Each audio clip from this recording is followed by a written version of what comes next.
দোয়া না করার জন্য ইবলিস আমাদেরকে একটা যুক্তি দিচ্ছে, সেই যুক্তিটা শুনেন। সেই যুক্তিটা হলো, প্রথমটা তো এটা যে আমরা দোয়া করতে জানি না, তো আমি শিখাই দিলাম দোয়া করবেন কেমনে। সূরা ফাতিহা পড়বেন, দুরূদ শরীফ পড়বেন, দোয়া শুরু করবেন, ব্যাস। বাংলা আল্লাহ প্রশংসা করে দুরূদ শরীফ নবীর জন্য করে পাঠ করে এরপর তো আল্লাহর কাছে মনের চাওয়াগুলো পেশ করবেন। নবী করিম সাল্লাল্লাহু আলাইহি সাল্লাম বলেছেন, হারাম কোনো কাজের এবং আত্মীয়তার বন্ধন ছিন্ন করার জন্য যদি কেউ দোয়া না করে, বান্দার দোয়া কবুল হবেই হবে যদি সে সঠিকভাবে দোয়া করে, অন্তর থেকে দোয়া করে। কারণ গাফেল অন্তর দোয়া আল্লাহ তাআলা কবুল করেন না। আপনার মায়ের পেঁয়াজ দরকার নাই, আপনি কোনো কথা বলতে জানেন না, ভাই যে বোবা, তারও তো মনের চাওয়া আছে, আছে না নাই? তো আল্লাহ তাআলা তার মনের চাওয়া বুঝেন না?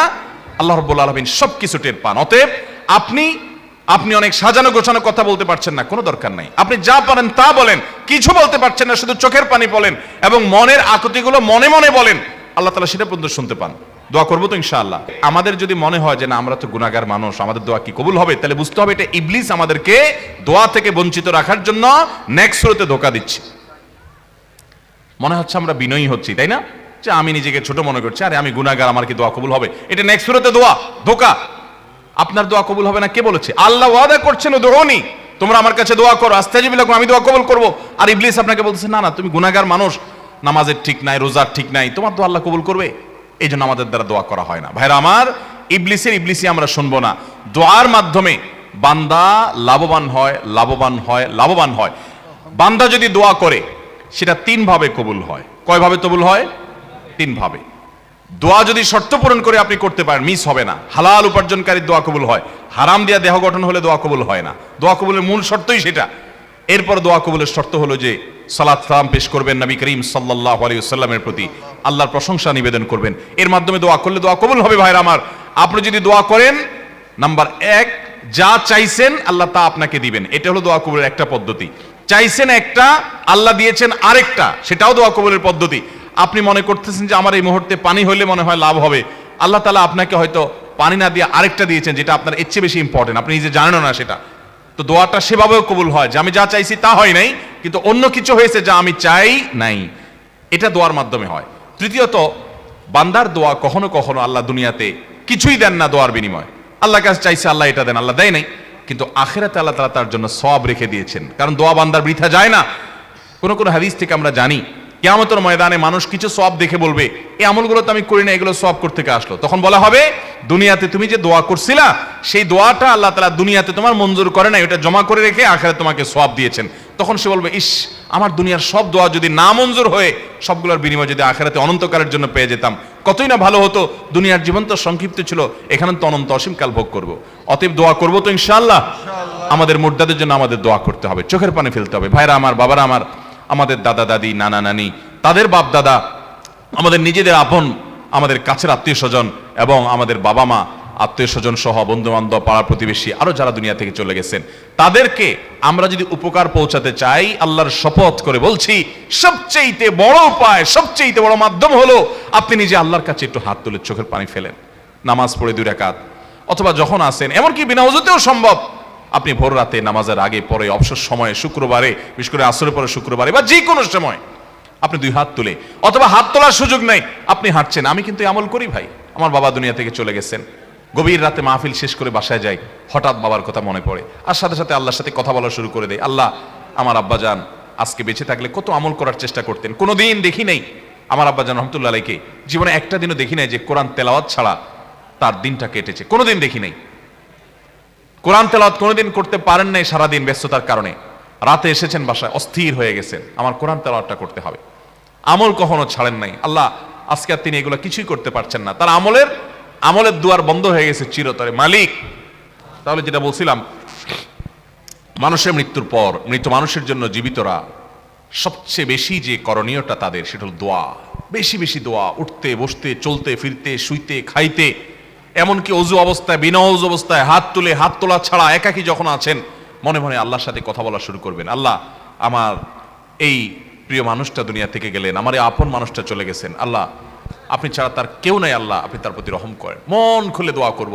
এই দোয়া মুর্দার জন্য কি পরিমাণ উপকার হয়, ইবনে মাজার যে হাদিসটা আমি শুনিয়েছি সেখান থেকে আমরা জানলাম। আল্লাহ আমাদেরকে আমল করার তৌফিক দান করুন। মৃত ব্যক্তির জন্য আর কি করতে পারি আমরা, আমি দীর্ঘ আলোচনা যাব না কারণ অনেক সময় হয়ে গেছে। মৃত ব্যক্তির জন্য আমরা আরো যা করতে পারি সেটা হলো সাদাকা, দান, তার তরফ থেকে দান করতে পারি, এটা অনেক বেশি উপকারী তার জন্য। আয়েশা রাদিয়াল্লাহু তাআলা আনহা থেকে বর্ণিত হাদিস আমরা জানতে পারি, এক ব্যক্তি এসে বলছেন, ইয়া রাসূলুল্লাহ, আমার মা মারা গেছেন, আফা আতাসাদ্দাকু আনহা, আমি কি তার তরফ থেকে সাদাকা করতে পারি? নবীজি সাল্লাল্লাহু আলাইহি ওয়াসাল্লাম তখন বলেছেন, নাম, হ্যাঁ, তুমি তোমার মায়ের তরফ থেকে তুমি সাদাকা করতে পারো। এক সাহাবী তার মায়ের তরফ থেকে না বাবার তরফ থেকে যেন একটা কুয়ার পানি, তখন পানি পান করা মরুভূমিতে এখনো এটা অনেক বড় একটা ব্যাপার, কাউকে পানি পান করানো, পানি পাওয়া যায় না যেখানে সেখানে, তিনি গোটা কুয়া দান করে দিয়েছেন যে মানুষ পানি পান করুক আল্লাহর জন্য, সব যুক্ত হোক আমার মায়ের আমল নামায়। এই জন্য আমাদের মৃত আত্মীয় স্বজনদের জন্য আমাদের দোয়ার পরে সবচেয়ে বড় এবং মূল করণীয় হলো দোয়া। এর পাশাপাশি আমাদের যে কাজটি করা উচিত এবং এটা তাদের উপকারে আসবে সেটা হলো তাদের জন্য সাদাকা করা ভাই। এবং এই সাদাকায় নাম ফুটানোর নিয়ত করবেন না। মসজিদে 10 ব্যাগ সিমেন্ট দিচ্ছেন আর 5 বার নাম লেখে দিচ্ছেন যেন আপনার নাম ঘোষণা হয়, তাহলে সেটা সওয়াবের আশা আপনি রাখিয়েন না। আপনি দান করবেন কার কাছ থেকে? সওয়াবের আশায়।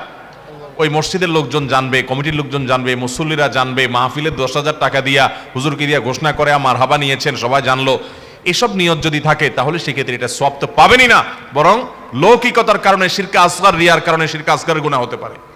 এই জন্য ভাইরা, আমাদের মৃত ব্যক্তিদের জন্য আমরা দান সাদাকা করব। দান করা মানে এই না যে আপনাকে লাখ লাখ কোটি কোটি টাকা দান করতে হবে। আপনি গরিব মানুষ, আপনি 10 টাকা দেন, 5 টাকা দেন, আপনি অল্প টাকা দেন।